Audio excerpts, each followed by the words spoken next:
روایت ہے حضرت ابو ہریرہ رضی اللہ تعالیٰ عنہ سے،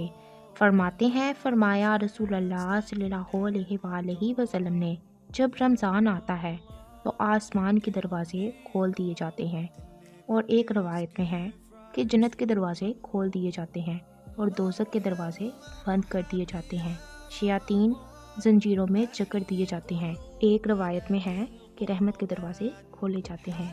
روایت ہے حضرت سہل ابن سعد رضی اللہ تعالیٰ عنہ سے، فرماتے ہیں فرمایا رسول اللہ صلی اللہ علیہ وآلہ وسلم نے کہ جنت میں 8 دروازے ہیں، جن میں سے ایک باب الریان ہے، جس میں صرف روزہ دار داخل ہوں گے۔ روایت ہے حضرت ابو ہریرہ رضی اللہ تعالیٰ عنہ سے، فرماتے ہیں فرمایا رسول اللہ صلی اللہ علیہ وآلہ وسلم نے، جو ایمان و اخلاص سے رمضان کے روزے رکھے اس کے پچھلے گناہ بخش دیے جاتے ہیں، اور جو رمضان میں ایمان و اخلاص سے راتوں میں عبادت کرے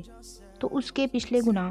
بخش دیے جائیں گے، اور جو شب قدر میں ایمان و اخلاص کے ساتھ عبادت کرے تو اس کے پچھلے گناہ بخش دیے جائیں گے۔ روایت ہے حضرت ابو ہریرہ رضی اللہ تعالیٰ عنہ سے، فرماتے ہیں فرمایا رسول اللہ صلی اللہ علیہ وآلہ وسلم نے، رمضان آ گیا، برکت والا مہینہ ہے، اللہ نے تم پر اس کے روزے فرض کیے، اس میں آسمان کے دروازے کھولے جاتے ہیں، دوزخ کے دروازے بند کیے جاتے ہیں، اور اس میں مردود شیاطین قید کر دیے جاتے ہیں، اس میں ایک رات ہے 1000 مہینوں سے بہتر،